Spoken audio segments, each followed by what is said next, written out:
Then last night I talked to you about ego,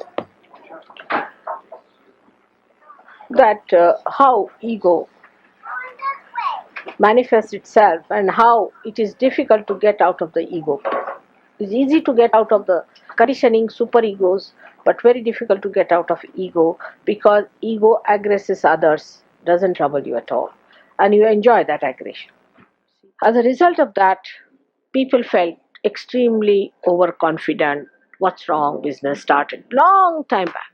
It's at the time of Columbus. As I said, if Columbus had come to India, he would not have seen me here. He would have finished all the Indians there. Not him. He was a very nice man, but those who followed him. In the same way, this ego started destroying people, and they had an idea of a triumph and killing people, occupying lands, occupying territories, accumulating wealth, went on and on and on and on this level.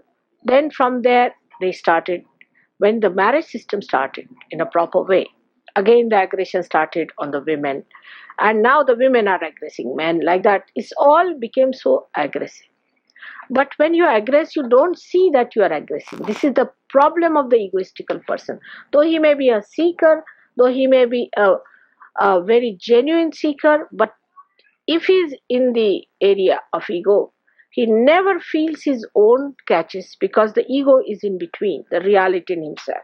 So he cannot see his own catches.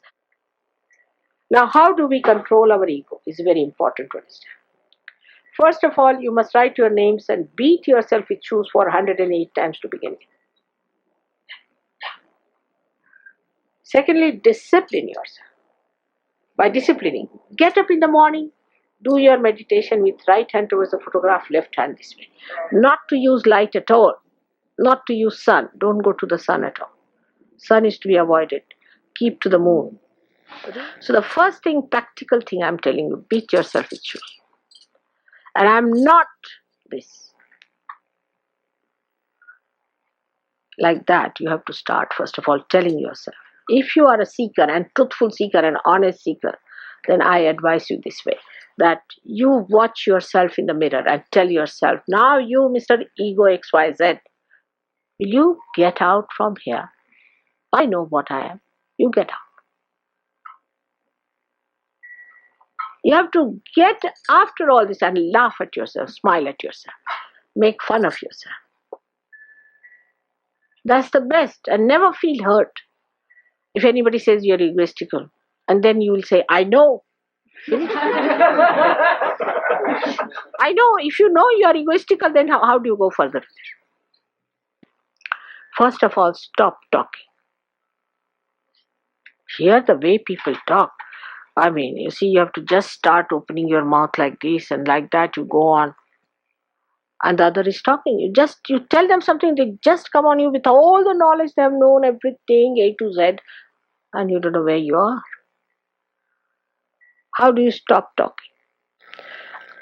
If you stop talking, your hypocrisy will go away. But through our face, we are hypocritical. Everything works out through Vishuddhi. Now see, a person who is extremely aggressive, you see, can also act to be very, very sweet, you see. If they have to exploit you or make money out of you, they can act. Acting. The whole acting comes through this Vishuddhi. Then you act. You are a very gentle person. You are very good, but you are not. You are aggressive. So, for that, you have to know that talking less will reduce 50% of your hypocrisy and acting. 50%. Now 50% still left. Now what to do with the 50%? 50% is a thing where we have to know what other chakras are responsible for ego manifestation. One is the Hamsa. Is very important. Hamsa is. We use when we want to show our temper. Indifference. Then a person thinks, oh God, what have I done? to this person. That's how we show our temper. All the time like this. That's Hamsa. And that's why we have to use what we call the simple thing called ghee or something oilish. For ears, for nose, for eyes, the kajal, and for this portion also you have to put some ghee in hot water or milk and take it so that you soothe down your nerves and you soothe down your vishuddhi and also you soothe down the, to call in a general way, is the peritoneum, but is the lining.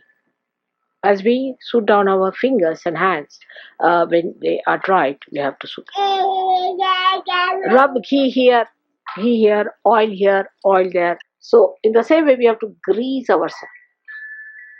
Our language, our tone, our speaking must be greased with love.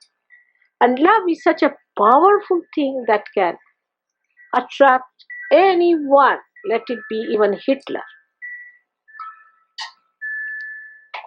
When you talk to someone or say something, it should have that coating of chocolate, of love. Then you can even give castor oil. I do that.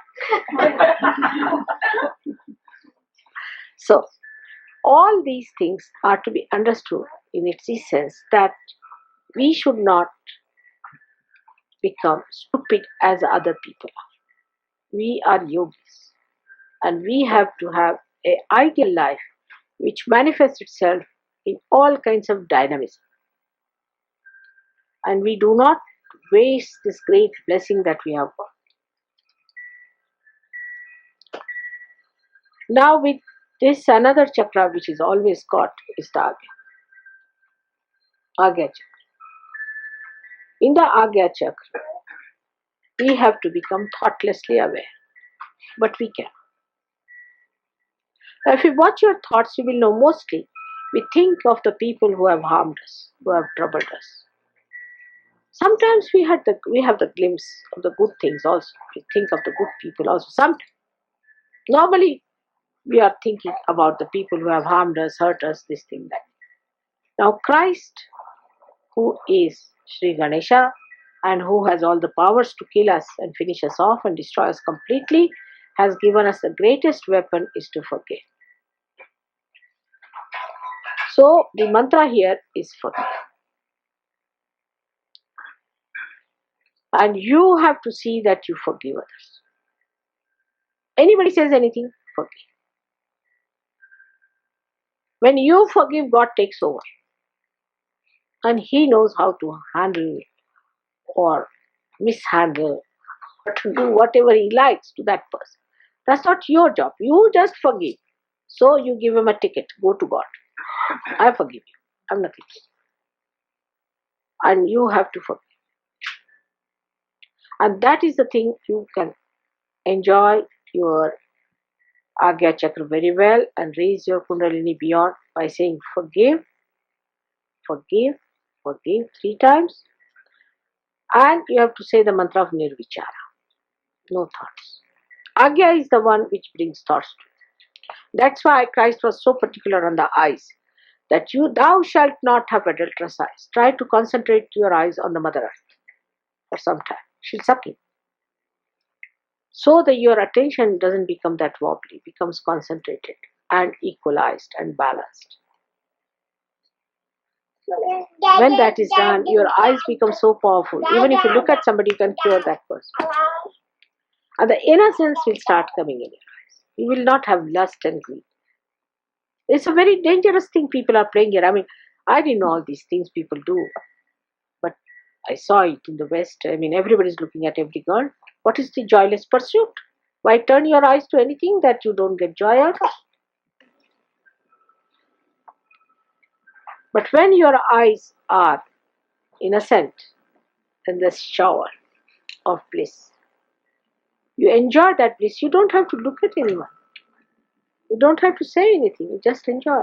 Just feel the joy pouring into you completely. Because the ego has vanished. This is an aggression to look at everyone like that. is an aggression. I have known people who mesmerize women, who mesmerize men. I have known women like that. I've seen in the parties, I see the boots coming out of these women. And they look at a man and he gets transfixed completely. Falls in love with that woman till he becomes a beggar, she just lynches him.